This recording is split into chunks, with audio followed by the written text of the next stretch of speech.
So my topic today is to learn to be in the present moment through yoga. Okay, there was actually a misprint on the online thing, and it said learn to be in the present movement through yoga. And I thought actually that itself was such a fabulous topic, because it is through movement that we need to come back to yoga, not through a moment. We are in movements from the moment we wake up to the moment we go back to sleep. So I just, in fact, was not too keen on editing it, but then thought it was just appropriate to. So in today's times of stress, it's the breathing that goes into complete turmoil. The moment we find ourselves in traffic, or in yo-yoing emotions, or when there are attachments or aversions, when we are angry, when we are envious, when someone told us off, and more so in the outside environments, like we are stuck in traffic. Immediately at that point, at that time, the moment we watch our breath, we realize that the breathing rhythm has gone into a turmoil. It is a very good idea, therefore, to use yoga as an ideal form of exercise to get a full range of benefits. Yoga cleanses our joints, organs, nourishes all the internal parts, lubricates them, and helps us by stretching and ensuring that circulation is intact, and hence it has a surface and cosmetic effect too on us. So often when a friend tells us that you look well slept and you look well rested, it is because they have judged us from how the face, the open areas, the uncovered areas on us look. The face, the back of the arms, etc. Physical fitness is neither achieved by wishful thinking nor by outright purchase. We've heard of Pilates, who's very popular with a few yoga postures. And yoga is not really physical, although it gives us a well-sculpted body and perfect mind control and peace. What yoga is about being in a present moment. There are so many postures that offer a full range of benefits, like we do in class here. Here's a photograph of one of our classes. 84 lakh postures is what yoga has to offer. So they say there are 84 different kinds of births that a human takes in yoga. 84 lakh yoniya. From Manushya, Dev, Tilyanj and Narki, that is humans, celestial beings, those in hell, and those which are birds and animals. So there are these 4 different yonis, 4 different life forms, they say, that the soul has in various bodies. Yeah? Yoga, they say, has exactly that many postures. Often there are postures where we are copying animals, like the Marjari Asana, what we call in the West the cat stretch, the Adho Mukha Svanasana, what we call the dog pose, the downward dog pose, etc. What happens when we are doing these postures? When there is a lot of awareness while we are doing anything, even when we are sitting, it's a steady posture. Even when we are standing, it's a steady posture. When we are lying down, it's a steady posture. Anytime we get aware of what we are doing, we are in the present moment. So what yoga is, described by Patanjali ji 2500 years back, is coming back to that moment which brings about your own pure divinity, your own pure self. The first sutra of yoga itself says, come back to yourself and to the discipline of yoga. And that often we hear of those are saying, I went to my Ashtanga yoga class. Ashtanga is 8, Ashta is 8, Anga is limbs. So these are the 8 steps of Ashtanga yoga. The 8, the yam, niyam, asana, pranayam, pratyahar, dharana, dhyan, samadhi. Yam again has 5, satya, that's the truth, ahimsa, that is non-violence, etc. and so on. Satya, ahimsa, aparigraha, asteya, tapasa, moving on to niyam and so on. That is another detailed science altogether.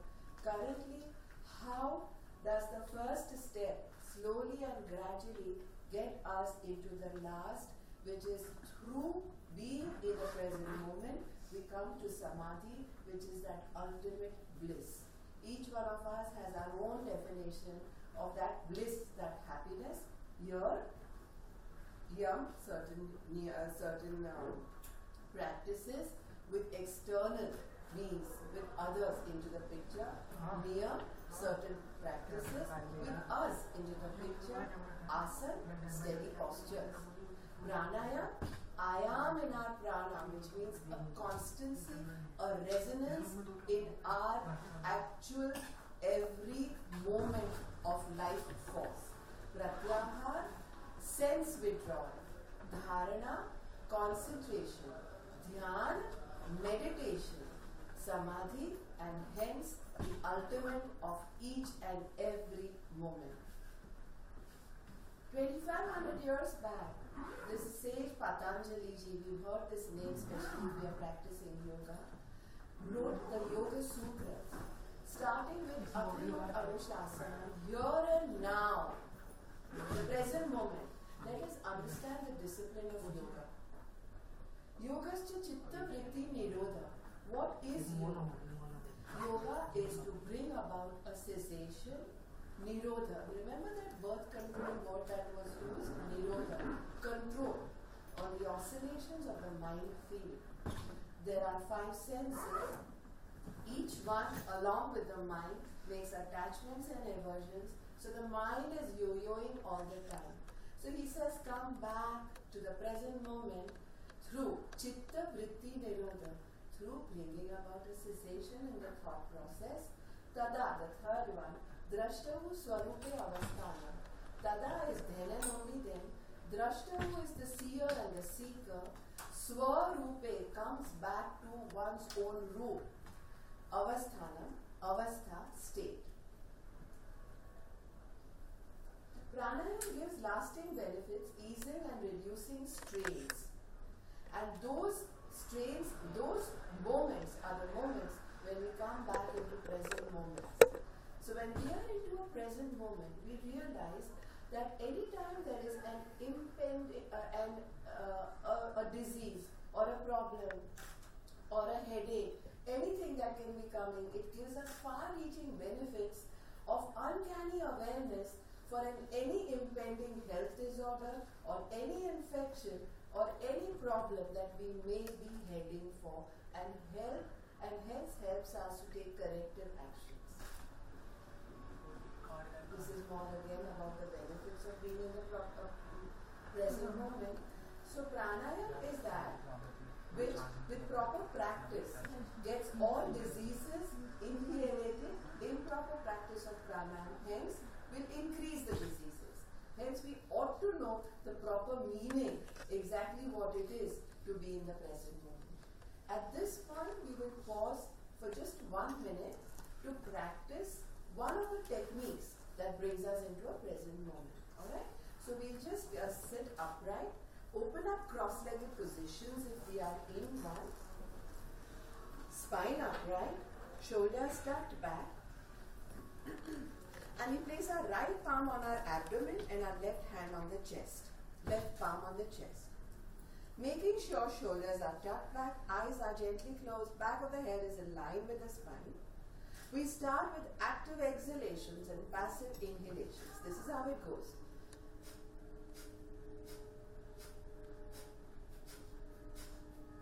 In case your eyes were closed, you can open them to see me once. And let's begin. Right palm on the abdomen, left palm on the chest. And let's start with active exhalations, passive inhalations. Excellent. Go on.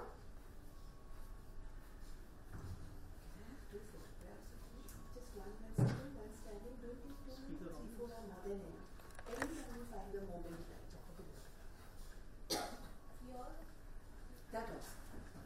No videos. I just want to put it on when I find that live stream. That's correct. Active exhalations and passive inhalations. Discontinue the practice. Bring the hands down. Do not open your eyes and watch your breath. A tiny quick practice has got our breath back to resonance, to a slow speed, and to a point where our exhalations automatically are longer than our inhalations. Human beings have a tendency to store, to accumulate, to clutter. Aparigraha, therefore, is one of the first steps of Ashtanga Yoga in Yama, which means do not gather. And here we are trying not to gather that air element which is overdone in our systems and organs. Slowly bring the hands down. Slowly open the eyes. What we just did is Kapalbhati. So the number of breaths a human being is supposed to take is already fixed at the time of birth in yoga terminology. So our lifespan is not determined by the number of years they say in yoga, but the number of breaths we are going to take. Which means hot-blooded animals and birds like the pigeon, the dog, etc., who breathe fast, alright? To slow breathing mammals and animals like the turtles, the reptiles, the whales, etc., yeah? Most of them who breathe very slowly with long exhalations, live more than 105 years. We know that, right? That we know for sure. They breathe slowly, they live longer, these breathe fast, these live less. Alright?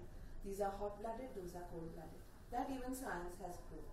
Which means there is some kind of a connection between breaths and lifespan. Human beings have a choice. We have a choice to lengthen our lifespan by breathing right. When, therefore, does the breath go erratic during problems, pressures, and stresses of daily life? So when we are running, when we are doing Kapalbhati, we are breathing fast. Then how come they told us to do Kapalbhati or to jog? Because it brings the breath back into slow, into gear.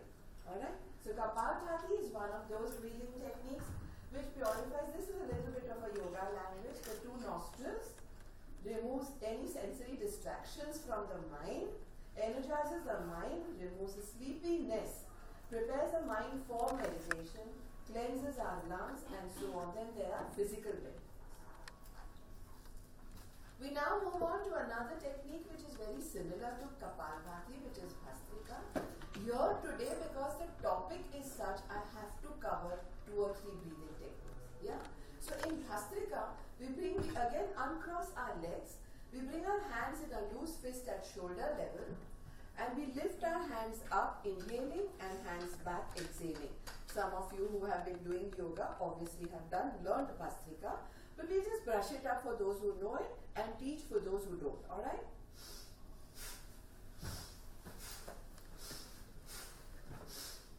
Inhale, exhale, inhale, exhale. Fill your lungs with oxygenated air, empty them completely. Inhale, exhale. It is said we don't even use 2/3 of our lung capacity. Our breathing is so shallow.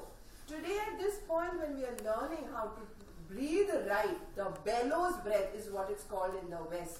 Bring back rhythm, bring back resonance, bring back the pace. Inhale, exhale, inhale, exhale. Bhastrika. This is discontinued. Watch your breath. This is called the bellows breath. One of the breaths again, just like Kapalbhati, that brings us back into breathing slow and long. I'm going to be skipping this because these are more breathing techniques again.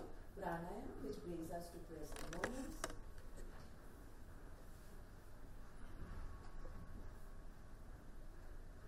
So they say, Tasmin sati, shwas par shwasa gati vichheda pranayam. Pranayam is that which brings us to a present moment, then and only then. Tasmin sati, shwas par shwasa. When the inhalations and the exhalations, gati vichheda, gati is a pace, vichheda means to pierce, comes to a piercing of the inhalation and the exhalation, where we feel there is no inhalation and no exhalation. And that is coming to a present moment. Children, are naturally into that tasmin sati shwas par shwasam gati vicheda pranayam. Why is that so? When we were born, we were very supple. We could put our toe into our mouth. As problems and pressures of daily life increased, add to that irregular food habits, acidity, gas, flatulence, constipation, indigestion, headaches, migraine, asthma, thyroid, and later blood pressure, hypertension, each one increased. We hear this all the time happening around us. It obviously had nothing to do with any other situation than irregularities, not for following the biological clock, doing things which are not supposed to be done, at timings when they were not supposed to be done. So there is a particular biological clock when there is cleansing happening, there is assimilation happening, and there are those restful hours happening. So we have to make sure we follow those so that we keep the secretions of the ductless, 7 ductless glands intact. And these ductless glands and its secretions are what are connected with what we cannot see, but the sages and yogis have told us, the 7 chakras. From the Mooladhara to the Swadhisthana to the Manipur, the Anahata, etc., the Vishuddhi, the Agya, the Sahasrara. The 7 endocrine systems glands are the pituitary, the pineal, the gonads, the iris of Langerhans, and mainly the pancreas. And the Vishuddhi, that is in the throat also, all these have secretions. Anything overdone and anything underdone creates a hypo or a hyper. That's why we hear of high blood pressure, low blood pressure, depressive anxieties and panic attacks, hypothyroid and hyperthyroid, and so on. Which means too much of anything is not good, too little of anything is not good. And how do we draw the balance? Is there a particular neuroscience so that we argue on which I'm having a migraine problem? Excellent. Okay. So on a day in and day out, I just having the pain and headache. So is there any exercise or yoga you can suggest me? Very good question. Shall we address it now or after we finish? Yeah? Can we address this now? Yeah? So migraine you said, right? And headache is a situation where half the head hurts. Alright? This can come up again because of a lot of situations. She must have found a lot of things that I touched upon today familiar. Yeah. Alright, so what happens is, human beings are the only species on the face of this earth that eat probably everything that is laid on a dinner table. Koi buffet, if we see in these 3 days, we saw the buffet, right? We want to taste a bit of everything and later on help ourselves with a bigger or fuller portion of what we like more. What happens inside, in the stomach, is one big mess, right? It's receiving nutrients, it is receiving carbohydrates, it's receiving proteins, it's receiving spices, it is receiving acid, it's receiving everything. There is one big confusion here. One of the best things to address such problems is to go on a mono diet. What is the best thing that you can have single most which will give you nutrients? What is the best thing that a newborn grows on? What does a newborn have? What's the safest for him? Milk. Milk and fruits later are naturally pre-digested by nature. There is no such thing as lactose intolerance if you're going to have the way the newborn had it, which is warm milk. The temperature which is inside is the temperature the milk should be having. If you put milk in an expressed bottle, feeding bottle, you will find that all the water is down and there is just a skin on top. Expressed mother's milk. And that's the way we are all supposed to have milk. This is one thing. Practicing a pranayam where exhalations are longer than inhalations is another great therapy. There are several therapies, and that's why yesterday we had this topic, the economics of goodness of integrated healing, integrated medicine in holistic healing. What is this? This itself is quite a sentence. I mean, you have to repeat it 10 times to even understand how it is intertwined. अनंत अनंत भाव भेद से भरा हुआ ये एक ही sentence है. The economics of goodness. What is the goodness? What are the economics, non-invasive, etc. of integrated medicine, which means there is everything under the field of yoga. There is Ayurveda, there is natural there are massages, etc. There's a lot about diet.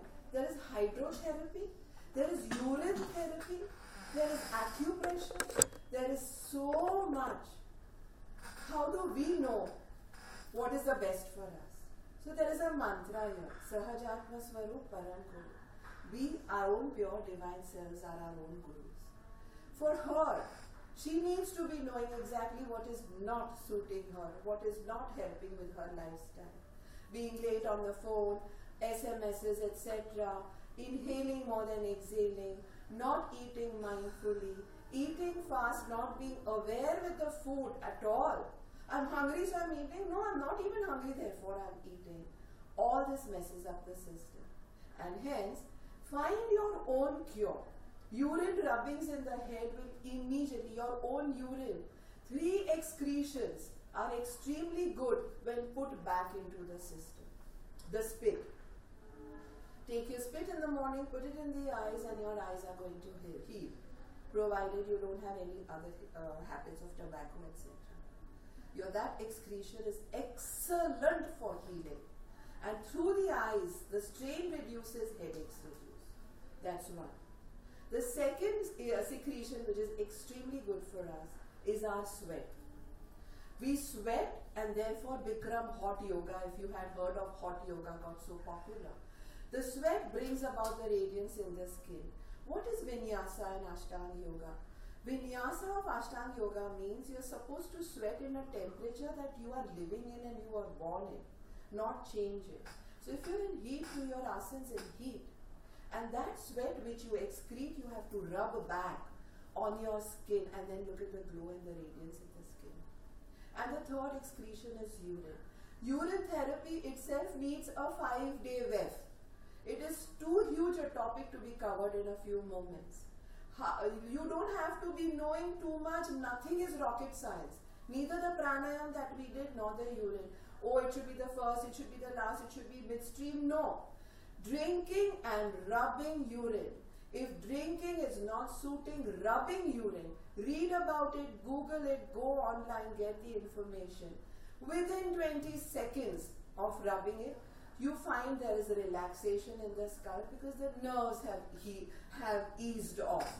Those tense nerves which are caught in that half a head ease off, and hence urine rubbings are extremely important.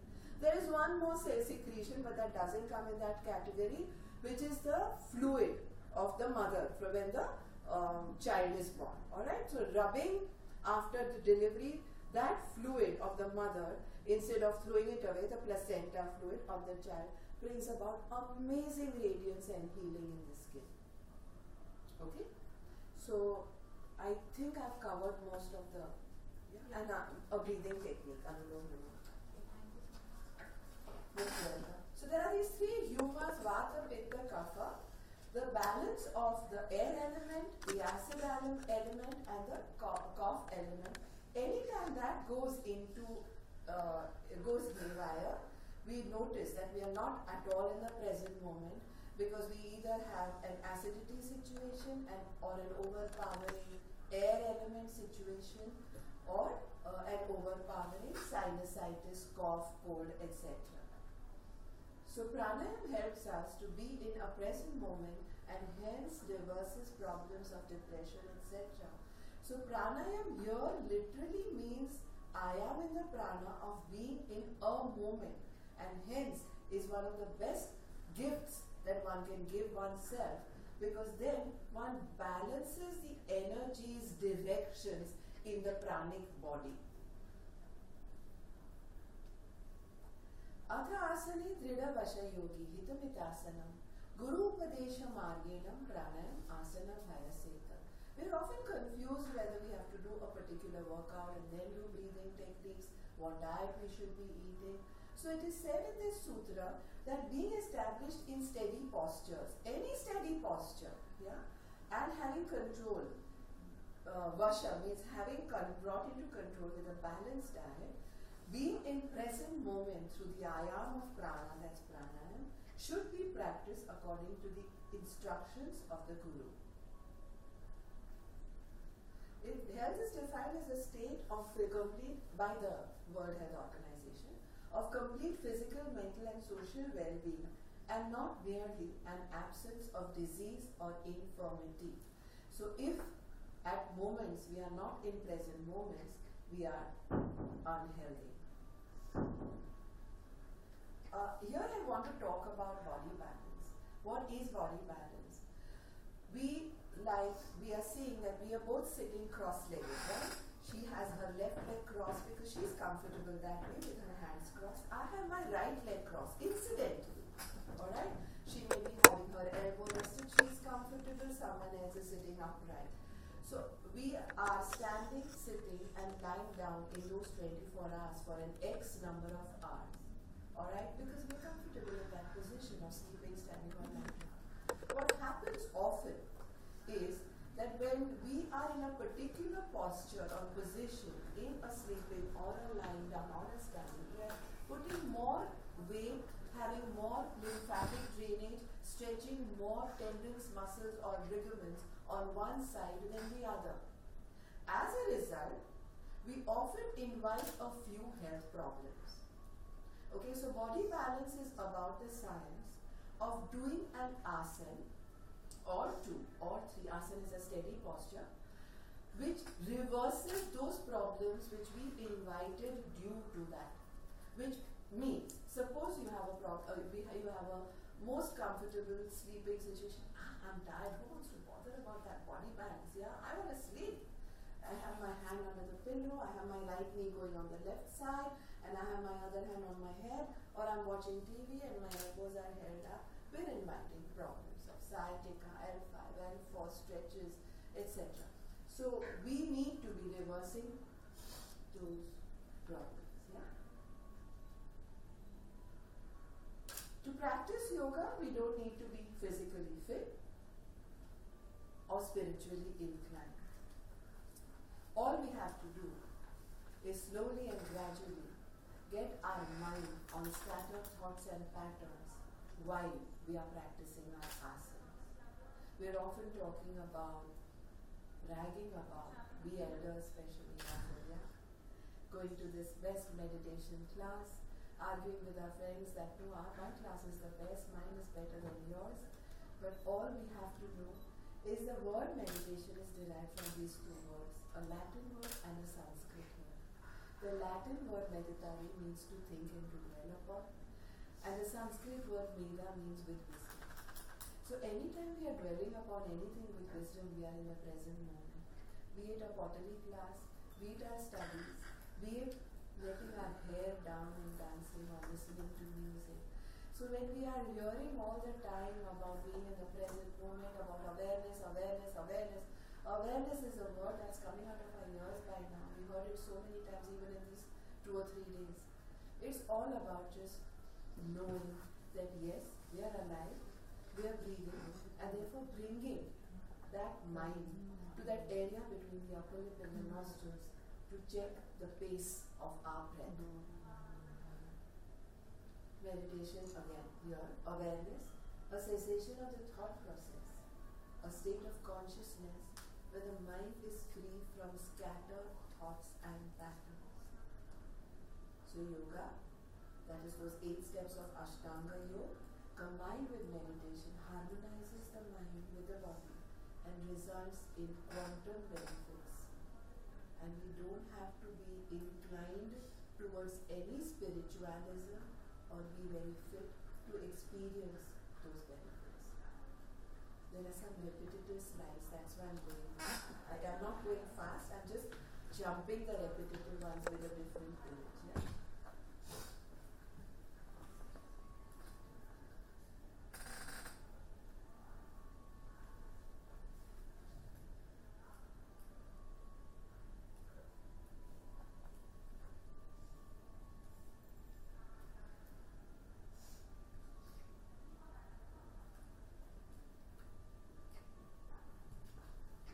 So we now practice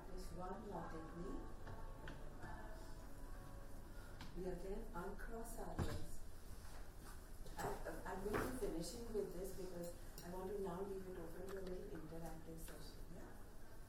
We gently close our eyes. We let our palms face the ceiling so the knuckles are rested maybe on our thighs or knees. And consciously take awareness of cool air going into the nostrils and warm air coming out of the nostrils.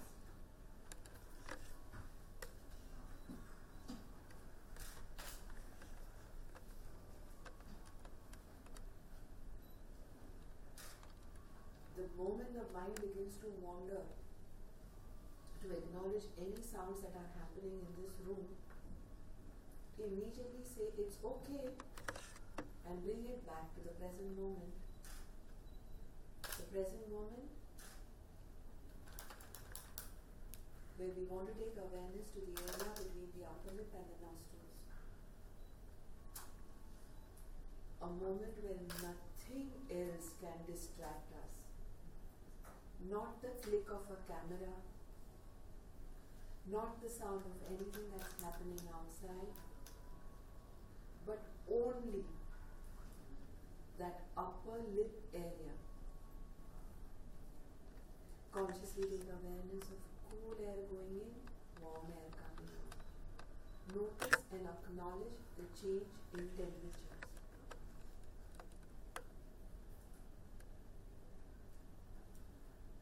Be with the breath till it disappears into your nasal passage and away. Be with your breath till it comes out of the nostrils and goes away into the space. अपने श्वास पर श्वास पे ध्यान दें. सांस अंदर जा रही है, सांस बाहर आ रही है. गरम है तो गरम है, ठंडी है तो ठंडी है, नो प्रॉब्लम. जो भी है उसे देखें, बंद आंखों से देखें. Look at the breath with closed eyes, with a mind's eye.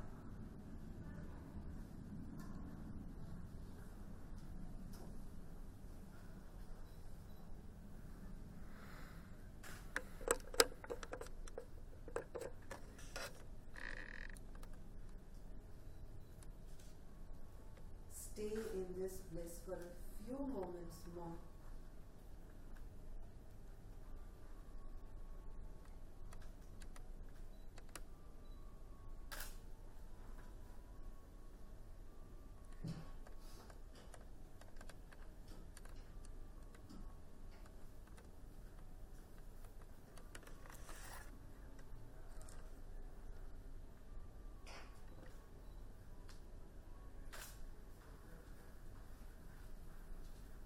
And now slowly take your awareness to the sounds that you're hearing in this room.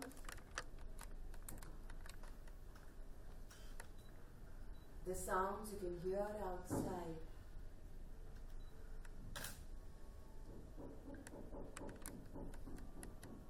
The soft, the loud, the near, the distant, a pleasant, maybe an unpleasant. Each and every sound. Open up your awareness like areas of an antenna. Acknowledge even that soft sound of music.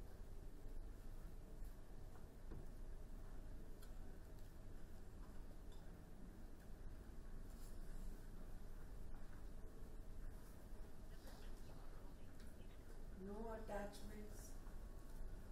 That is rag to a pleasant.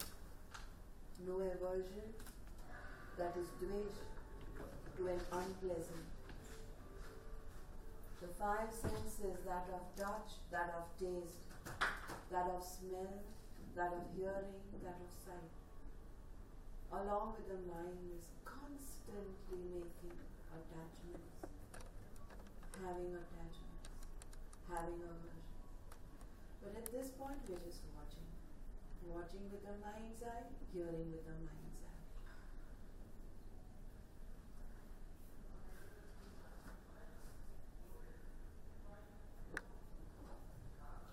up to different sounds in the morning, from the knock on the door or the alarm or phone ringing to various sounds in the night. Throughout the day there are sounds. And then there is the TV or the air conditioner. Every sound, every taste, every feel, every sight, every smell gets us making new attachments, aversion, straining us. Do we want this strain? Or do we want to be in the place of inner silence, antarmana? Do we just want to watch?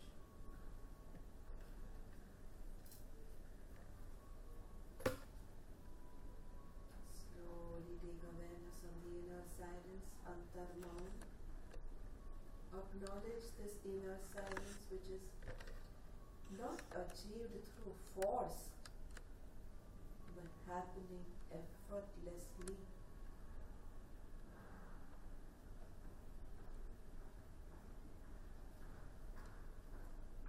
Then take awareness on the chair you are sitting in, the room you are seated in, the environment you are in, this hotel, this place, this city, this state, this country, this planet, this lok, this universe. And then slowly open your eyes, close them again, open them again. Thank you. We have about 15 minutes for interaction.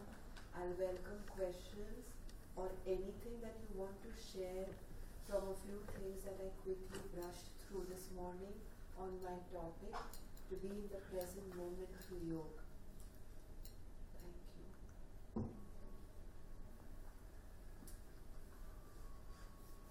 You have any questions? How did you feel? What's your name? Yeah. Sakshi. No, the girl in the blue. Huh? Mamata. Mama. And you? Bindu. Sakshi, your name is so appropriate to what we did this morning. The meaning of the word Sakshi itself is to watch without attachment and aversion. Sakshi bhav se dekhna means Sakshi means one where you're not clinging on. Just as is Sakshi.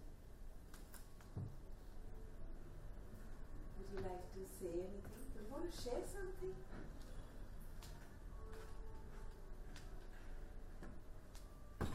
This was my first real experience with yoga, so Yeah. just kind of take it all in. Oh, then it came too fast. Too much happened. Yeah. The meaning of the word yoga means to connect, to unite. Yeah. So it's about just to connect, to be with your breath, to be with the present moment, which was the topic for now. So it's there's so much ado about nothing. How effortless it is to be in the present moment, and yet how difficult it is. How much was I in the present moment myself when I was telling you, talking to you about being in the present moment? I thought I was more in the present moment when I was at breakfast this morning. I pulled a stool at the counter at the bar where the chef was making the parathas, and I said, I just want a glass of milk.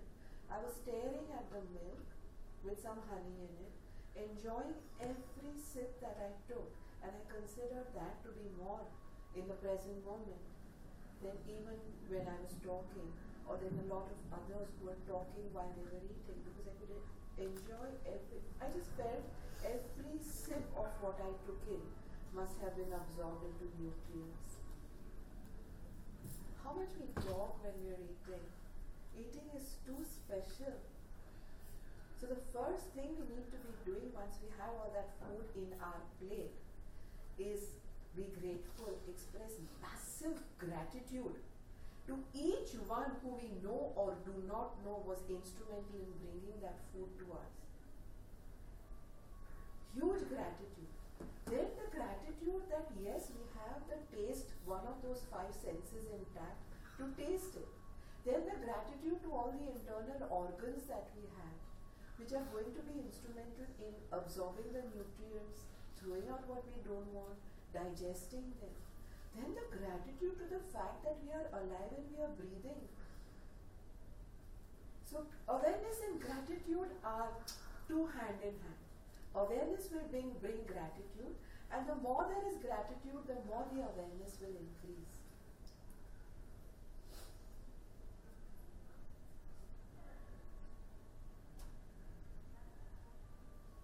Would you like to say something?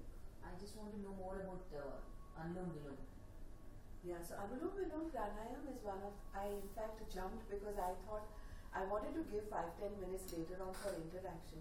But Anulom Vilom Pranayam is another pranayam breathing technique of yoga which has no contraindication. Even a patient in a hospital bed can be doing it. It has no contraindications. There are some other pranayams which can have.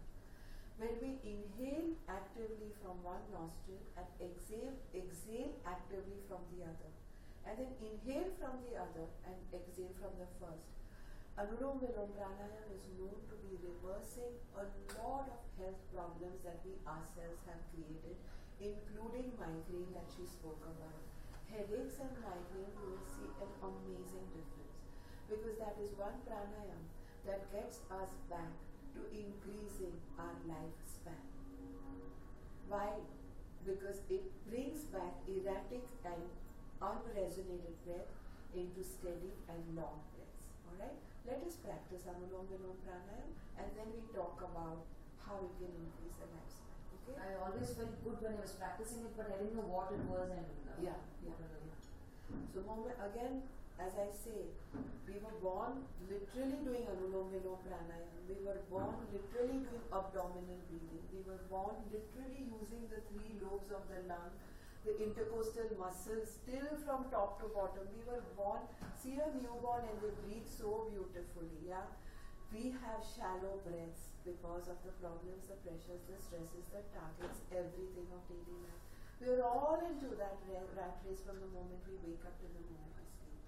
And hence, to bring that unsteady breath, that hyper breath, that erratic breath back to normalcy, Anulom Vilom is practiced.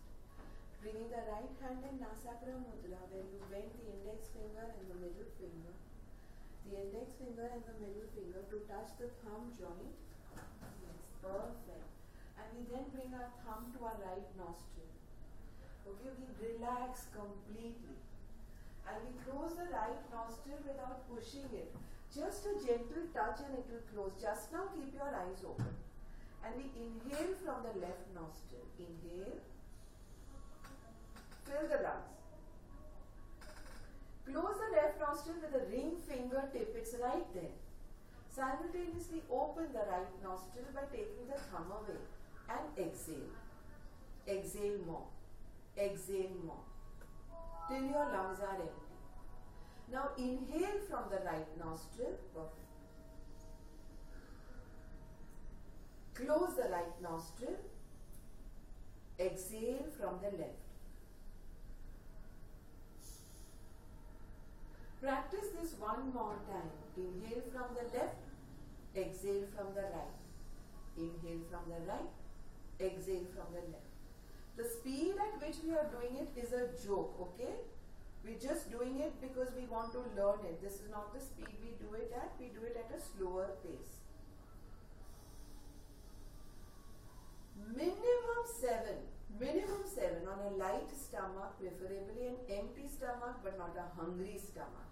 Minimum 7, maximum you can go up to 108. There is no limit to the number of rounds of Anulom Vilom Pranayam.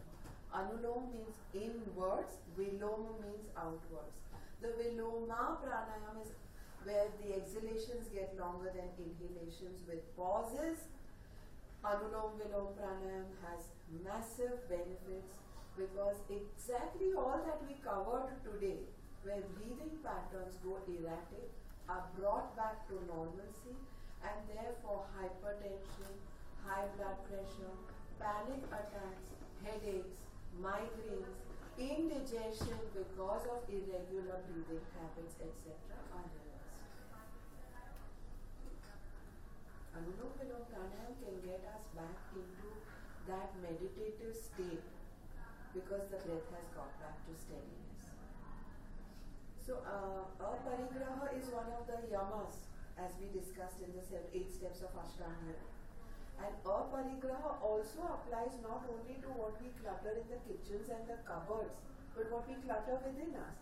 Parigraha means to gather everything that we don't even want, and aparigraha means to have less. So often we say that, my God, you hardly eat anything, but you're so roly-poly because you're a gas cylinder. You've gathered so much air within you. That also is because of too much imbalance in the 3 humors of the body. The Vata element, the air element in the body. Anulom Vilom helps us reduce that. Exhalation is out, out, out. All that we don't need is out of the system. We all do this. Alright? We wind up now. Thank you all.